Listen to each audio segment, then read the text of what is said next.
Hello, you are watching Shalom World News. I'm David Kerr from Lansing in Michigan, and these are your latest news headlines from around the world.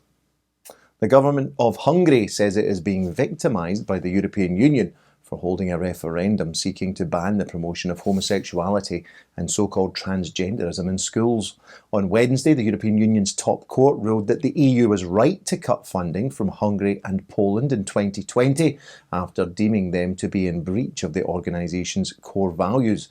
In response to that ruling, Hungary's Justice Minister Judith Varga said the decision by the European Court of Justice was political and motivated by, quote, our upcoming referendum on child protection. That vote will take place in Hungary on April the 3rd. Apostolic celibacy is a great gift to the church, but priests do need good friendships to live it in a way that is healthy and holy. That was the message of Pope Francis to a meeting of 400 bishops, priests and theologians in Rome this week. They were gathered for a 3-day conference on the future of the priesthood. On Thursday, the Pope told them that priestly celibacy in the Latin Rite or Western Church is a gift that has to be lived by priests as a means of sanctification. He added, however, that it calls for relationships of true esteem and goodness with others that are rooted in Jesus Christ. Without friends and without prayer, said the Pope, celibacy can become an unbearable burden and a counter-witness to the beauty of the priesthood. Churches in Myanmar's predominantly Christian regions continue to be the primary target for the Asian nation's military junta. That's according to local Catholic leaders in the country's Kayah state, who are now pleading for protection to be given to places of worship. They say that at least 15 parishes in Loy Kaw diocese have been severely affected by escalating fighting in recent weeks, with at least 7 churches hit by artillery shelling and airstrikes. Ever since the military seized power in the Southeast Asian country in February of last year, Kayah state has become one of the epicentres of fighting between government troops and ethnic militia outfits. Situated in eastern Myanmar, Kayah state is regarded as a stronghold of Catholicism in the Buddhist majority country, with Catholics making up about 25% of the state's population. Florida looks set to become the latest US state to enact new pro-life laws. On Thursday, the state's House of Representatives passed legislation that seeks to ban abortions after 15 weeks of gestation, although the bill still offers exceptions if a mother's health is at risk or if her unborn baby shows signs of fetal abnormality. The Sunshine State currently allows abortions up to 24 weeks of pregnancy. The bill will now be sent to the state Senate for approval before ultimately going before the state governor, Ron DeSantis. Meanwhile, the city of Jewett in Texas has become the 44th city in the United States to vote for an outright ban on abortion. The city's council backed the measure this week by 5 votes to 0.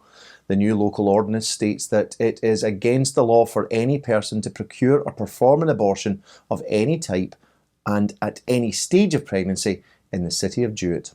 The enforceable ordinance also criminalises knowingly aiding or abetting an abortion. It also bans possession or distribution of abortion-inducing drugs. The city of Jewett is situated in eastern Texas and has a population of approximately 1,250 souls. A new scholarship programme aimed at helping young Iraqi Catholics to stay and study in their homeland has announced its first group of scholars. The Pope Francis Scholarships were established in the wake of the Holy Father's historic visit to Iraq last year. The first and main donor of the educational initiative is the pontifical charity Aid to the Church in Need. They have committed $1.7 million to the project, which they are operating in partnership with the Catholic University of Erbil in northern Iraq.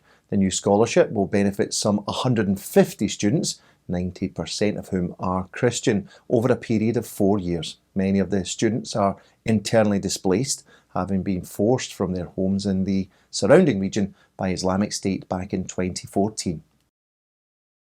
A new online petition has been launched in a bid to stop the legalisation of euthanasia in the Australian state of New South Wales. The voluntary assisted dying bill was introduced into the state's parliament in October of last year. After being approved by the parliament's lower house, it then passed to a parliamentary committee for scrutiny. Their final report is anticipated next week, when the bill is expected to be formally introduced into the Parliament's upper house. Opposition there is being spearheaded by Labour member Greg Donnelly. He's backing the new online petition, which states that a cornerstone of Australia's legal system is that all human life has inherent value and must be treated with dignity and respect. The petition drive is also backed by senior church figures, including Archbishop Anthony Fisher of Sydney. Finally, the Latin Rite bishops of India have announced plans to celebrate the canonisation of the country's first martyr, who is also the country's first layman and married person to be declared a saint. Blessed Devasahayam will be canonised by Pope Francis in Rome on May the 15th. The 18th century Hindu convert to Catholicism suffered martyrdom in 1752 in what is today southern India's Tamil Nadu state. After the canonisation, a national Thanksgiving celebration will be held on June the 5th, Pentecost Sunday, in the small town in Tamil Nadu where Blessed Devasahayam was martyred. The bishops are also calling for an hour of prayer to be marked on June the 24th, that's the Feast of the Sacred Heart of Jesus, to, quote, plead for the intercession of Martyr Devasahayam for our nation. Blessed Devasahayam, pray for us. Well, that's your latest news headlines for now. Do join us for more tomorrow. You can also join us at swnews.org for news updates. Shalom.